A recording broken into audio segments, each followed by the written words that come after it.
Chapter 13. The Brain, a Broadcasting and Receiving Station for Thought. The 12th Step Toward Riches. More than 20 years ago, the author, working in conjunction with the late Dr. Alexander Graham Bell and Dr. Elmer R. Gates, observed that every human brain is both a broadcasting and receiving station for the vibration of thought. Through the medium of the ether, in a fashion similar to that employed by the radio broadcasting principle, every human brain is capable of picking up vibrations of thought which are being released by other brains. In connection with the statement in the preceding paragraph, compare and consider the description of the creative imagination as outlined in the chapter on imagination. The creative imagination is the receiving set of the brain, which receives thoughts released by the brains of others. It is the agency of communication between one's conscious or reasoning mind and the four sources from which one may receive thought stimuli. When stimulated or stepped up to a high rate of vibration, the mind becomes more receptive to the vibration of thought which reaches it through the ether from outside sources. This stepping up process takes place through the positive emotions or the negative emotions. Through the emotions, the vibrations of thought may be increased. Vibrations of an exceedingly high rate are the only vibrations picked up and carried by the ether from one brain to another. Thought is energy traveling at an exceedingly high rate of vibration. Thought which has been modified or stepped up by any of the major emotions vibrates at a much higher rate than ordinary thought, and it is this type of thought which passes from one brain to another through the broadcasting machinery of the human brain. The emotion of sex stands at the head of the list of human emotions, as far as intensity and driving force are concerned. The brain, which has been stimulated by the emotion of sex, vibrates at a much more rapid rate than it does when that emotion is quiescent or absent. The result of sex transmutation is the increase of the rate of vibration of thoughts to such a pitch that the creative imagination becomes highly receptive to ideas which it picks up from the ether. On the other hand, when the brain is vibrating at a rapid rate, it not only attracts thoughts and ideas released by other brains through the medium of the ether, but it gives to one's own thoughts that feeling which is essential before those thoughts will be picked up and acted upon by one's subconscious mind. Thus you will see that the broadcasting principle is the factor through which you mix feeling or emotion with your thoughts and pass them on to your subconscious mind. The subconscious mind is the sending station of the brain through which vibrations of thought are broadcast. The creative imagination is the receiving set through which the vibrations of thought are picked up from the ether. Along with the important factors of the subconscious mind and the faculty of the creative imagination, which constitute the sending and receiving sets of your mental broadcasting machinery, consider how the principle of autosuggestion, which is the medium by which you may put into operation your broadcasting station. Through the instructions described in the chapter on autosuggestion, you are definitely informed of the method by which desire may be transmuted into its monetary equivalent. Operation of your mental broadcasting station is a comparatively simple procedure. You have but three principles to bear in mind and to apply when you wish to use your broadcasting station: the subconscious mind, creative imagination, and autosuggestion. The stimuli through which you put these three principles into action has been described. The procedure begins with desire. The greatest forces are intangible. The Depression brought the world to the very borderline of understanding of the forces which are intangible and unseen. Through the ages which have passed, man has depended too much upon his physical senses, and has limited his knowledge to physical things which he could see, touch, weigh, and measure. We are now entering the most marvelous of all ages, an age which will teach us something of the intangible forces of the world about us. Perhaps we shall learn, as we pass through this age, that the other self is more powerful than the physical self we see when we look into a mirror. Sometimes men speak lightly of the intangibles, the things which they cannot perceive through any of their five senses, and when we hear them, it should remind us that all of us are controlled by forces which are unseen and intangible. The whole of mankind has not the power to cope with nor to control the intangible force wrapped up in the rolling waves of the oceans. Man has not the capacity to understand the intangible force of gravity which keeps this little earth suspended in mid-air and keeps man from falling from it, much less the power to control that force. Man is entirely subservient to the intangible force which comes with a thunderstorm, and he is just as helpless in the presence of the intangible force of electricity. Nay, he does not even know what electricity is, where it comes from, or what is its purpose.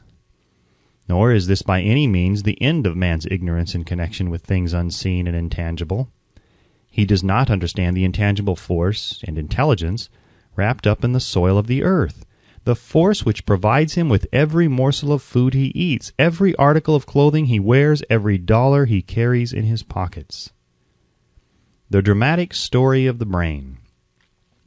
Last but not least, man, with all of his boasted culture and education, understands little or nothing of the intangible force, the greatest of all the intangibles, of thought. He knows but little concerning the physical brain and its vast network of intricate machinery through which the power of thought is translated into its material equivalent, but he is now entering an age which shall yield enlightenment on the subject.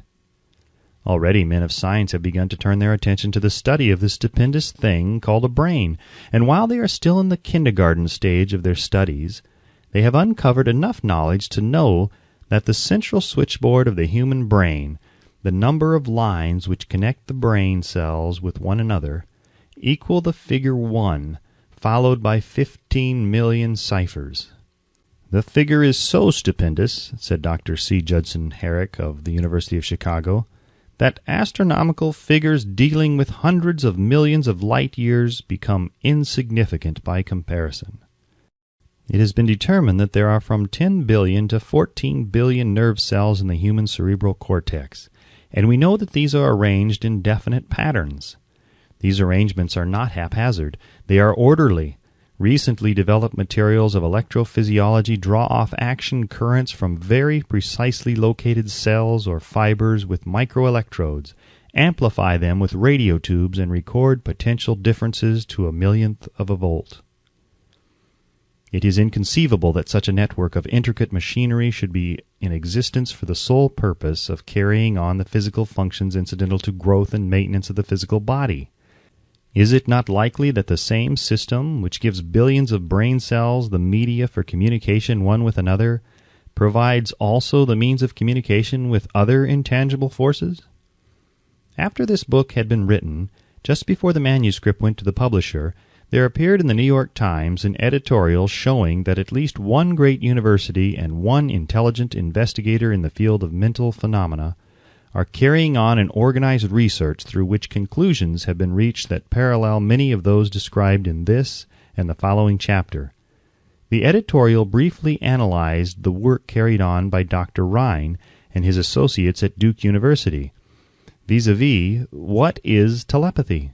Quoting the editorial now, "A month ago we cited on this page some of the remarkable results achieved by Professor Rhine and his associates in Duke University from more than 100,000 tests to determine the existence of telepathy and clairvoyance. These results were summarized in the first 2 articles in Harper's Magazine. In the second, which has now appeared, the author E. H. Wright attempts to summarize what has been learned, or what it seems reasonable to infer regarding the exact nature of these extrasensory modes of perception. The actual existence of telepathy and clairvoyance now seems to some scientists enormously probable as the result of Rhine's experiments. Various participants were asked to name as many cards in a special pack as they could, without looking at them and without other sensory access to them.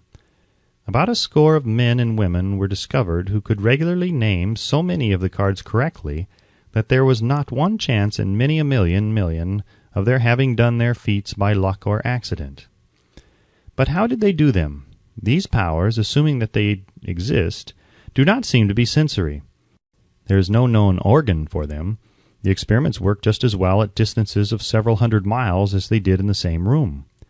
These facts also dispose, in Mr. Wright's opinion, of the attempt to explain telepathy or clairvoyance through any physical theory of radiation. All known forms of radiant energy decline inversely as the square of the distance traversed. Telepathy and clairvoyance do not. But they do vary through physical causes as our other mental powers do. Contrary to widespread opinion, they do not improve when the participant is asleep or half asleep, but on the contrary when he is most wide awake and alert. Rhine discovered that a narcotic will invariably lower a participant's score, while a stimulant will always send it higher. The most reliable performer apparently cannot make a good score unless he tries to do his best. One conclusion that Wright draws with some confidence is that telepathy and clairvoyance are really one and the same gift. That is, the faculty that sees a card face down on the table seems to be exactly the same one that reads a thought residing only in another mind. There are several grounds for believing this. So far, for example, the two gifts have been found in every person who enjoys either of them. In every one so far, the two have been of equal vigor, almost exactly. Screens, walls, distances have no effect at all on either. Wright advances from his conclusion to express what he puts forward as no more than the mere hunch that other extrasensory experiences, prophetic dreams, premonitions of disaster, and the like may also prove to be part of the same faculty. The reader is not asked to accept any of these conclusions unless he finds it necessary, but the evidence that Rhine has piled up must remain impressive. In view of Dr. Rhine's announcement in connection with the conditions under which the mind responds to what he terms extrasensory modes of perception, I now feel privileged to add to his testimony by stating that my associates and I have discovered what we believe to be the ideal conditions under which the mind can be stimulated so that the sixth sense described in the next chapter can be made to function in a practical way. The conditions to which I refer consist of a close working alliance between myself and two members of my staff. Through experimentation and practice, we have discovered how to stimulate our minds by applying the principle used in connection with the invisible counselors described in the next chapter, so that we can, by a process of blending our three minds into one, find the solution to a great variety of personal problems which are submitted by my clients. The procedure is very simple. We sit down at a conference table, clearly state the nature of the problem we have under consideration, then begin discussing it. Each contributes whatever thoughts that may occur. The strange thing about this method of mind stimulation is that it places each participant in communication with unknown sources of knowledge definitely outside his own experience. If you understand the principle described in the chapter on mastermind, you of course recognize the roundtable procedure here described as being a practical application of the mastermind. This method of mind stimulation, through harmonious discussion of definite subjects between three people, illustrates the simplest and most practical use of the mastermind. By adapting and following a similar plan, any student of this philosophy may come into possession of the famous Carnegie formula briefly described in the introduction. If it means nothing to you at all by this time, mark this page and read it again after you have finished the last chapter. The Depression was a blessing in disguise. It reduced the whole world to a new starting point that gives everyone a new opportunity.